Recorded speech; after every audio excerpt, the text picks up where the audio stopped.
Bienvenue sur Africa 24 dans cette nouvelle édition du 12-15. Voici les titres de l'actualité.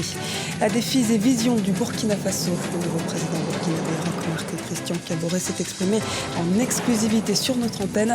Nous reviendrons sur les points centraux de son mandat. Rétrospective 2015 du Sénégal, politique, sport, justice. Quels ont été les temps forts qui ont marqué le pays de la Teranga cette année? Les réponses tout de suite dans ce journal. Au Bénin, caricatures et dessins sont utilisés pour décrypter l'actualité. À la veille des élections de 2016, le volet politique est particulièrement mis en avant par les dessinateurs de presse.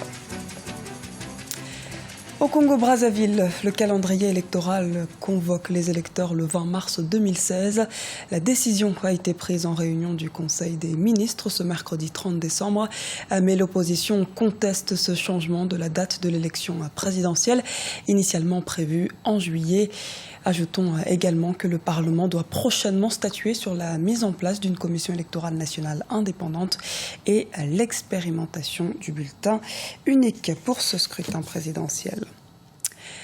Exclusivité Africa 24, le nouveau président du Burkina Faso a accordé sa première interview à notre antenne. Roch-Marc Christian Kaboré a ainsi décliné ses grands chantiers pour le pays. Les précisions dans ce reportage de notre correspondant au Burkina Faso, Wandiam Valentin Compaoré.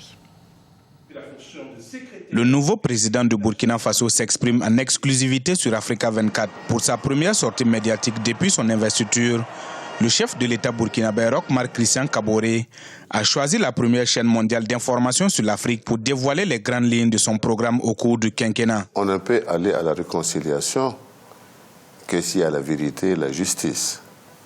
Vous savez que le Burkina Faso, depuis 1960, a une superposition de crises, une superposition de difficultés, de morts, etc., qui font qu'aujourd'hui, en 2015, nous continuons à réfléchir sur des questions de justice qui datent d'il y a 30 ans. Je crois qu'il faut en finir.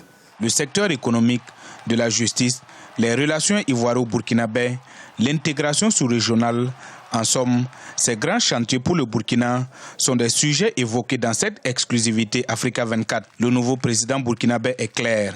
Sous sa gouvernance, plus de place pour la corruption. Je crois qu'il faut que nous fassions en sorte à travailler que l'intégration ne soit pas simplement un débat théorique que nous menons.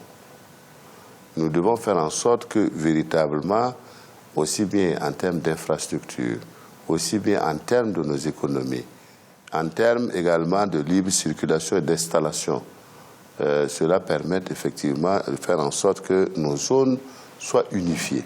Durant son mandat, il tiendra le pari d'électrifier son pays à 85%, de moderniser le secteur agricole, mais aussi de lutter contre le chômage et le terrorisme. Notons que son parti, le MPP, le Mouvement du Peuple pour le Progrès, a obtenu la présidence du Parlement. Le gouvernement est aussi attendu dans les prochains jours. Burkina Faso toujours, sachez que Salif Diallo, vice-président du Mouvement du Peuple pour le Progrès, le parti du président de la République, a été élu mercredi à Ouagadougou président de l'Assemblée nationale du Burkina Faso.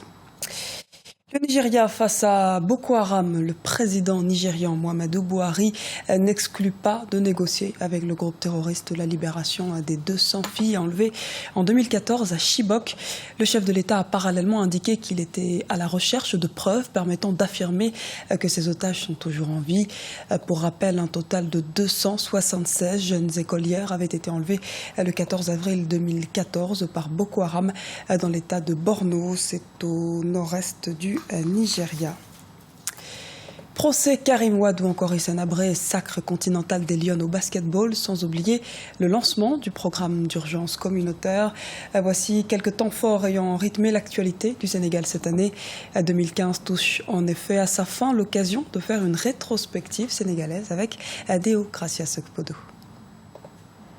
2015, une année marquée par de multiples soubresauts au Sénégal. Dès le mois de mars, c'est la justice qui s'est illustrée en prononçant son verdict dans l'affaire dite d'enrichissement illicite. Condamné à 6 ans de prison ferme, Karim Wade, le fils de l'ancien président sénégalais Abdoulaye Wade, devra également verser une amende de 138 milliards de francs CFA. Plusieurs autres responsables du Parti démocratique sénégalais seront aussi arrêtés. S'en suivra une profonde crise au sein de la formation politique. Pendant ce temps, le président Macky Sall annoncera en mai 2015 la possible tenue d'un référendum constitutionnel courant 2016. Un sujet qui, depuis, divise les acteurs politiques et ceux de la société civile sénégalaise. Mais l'on retiendra surtout l'ouverture le 20 juillet 2015 du procès de l'ancien chef de l'État tchadien, Hissène Habré, à Dakar. Il est poursuivi pour crimes contre l'humanité, crimes de guerre et torture. Le 20 juillet constitue pour nous une date historique. Historique pour tous ceux qui, à la mémoire de tous ceux qui sont décédés dans les geôles d'Habré. Il s'agit de légitimer aujourd'hui le combat que mènent les Africains pour que les Africains soient jugés chez eux-mêmes. Et ce combat ne peut être légitime que dans la mesure où nous arrivons à prouver à la face du monde que nous sommes capables de mener des procès au-delà de tout soupçon. 2015 aura également été l'année des ambitions économiques du Sénégal. Lancé en juillet, le programme d'urgence communautaire prévoit un investissement d'environ 113 milliards de francs CFA pour lutter contre les inégalités sociales, surtout en milieu rural. L'État va décider de baisser les taxes sur les billets d'avion et le visa supprimé en mai 2015 avec pour objectif de relancer le tourisme. Les efforts de croissance économique ont été davantage reconnus. Nous sommes en train d'améliorer le doing business dans plusieurs espaces au Sénégal. Chaque région présente des avantages certains sur lesquels on peut se baser quand même pour faire un modèle de développement.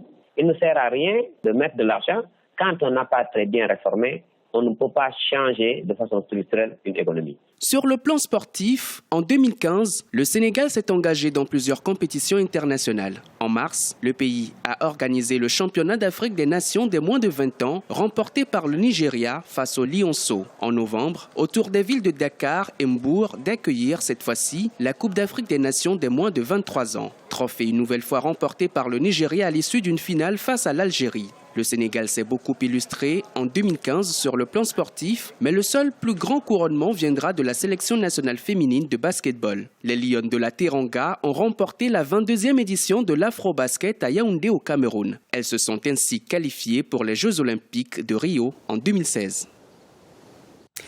Au Bénin, les dessinateurs de presse participent à l'enracinement de la démocratie. Une attention particulière est en effet portée par le public sur leurs caricatures qui décortiquent l'actualité avec humour. Ce mode d'expression s'avère très apprécié, notamment en cette période de pré-campagne.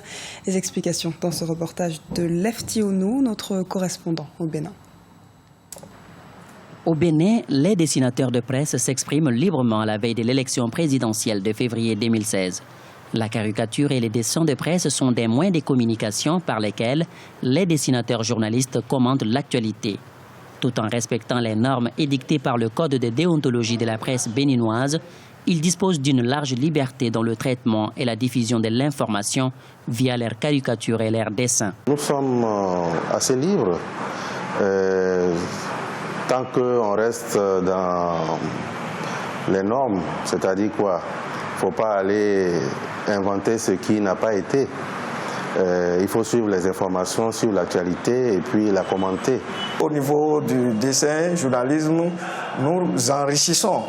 Nous apportons de la valeur ajoutée à l'information.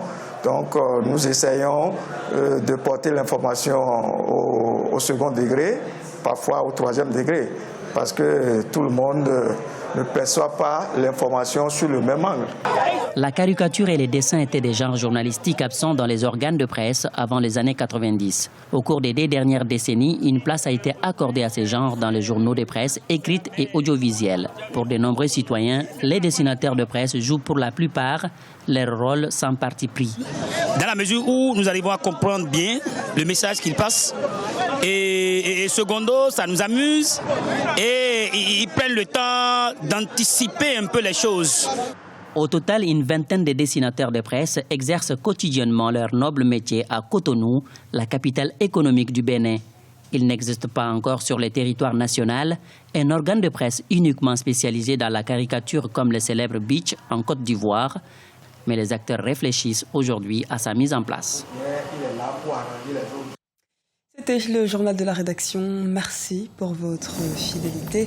Retrouvez dans un instant une nouvelle édition de l'actualité sur Africa 24.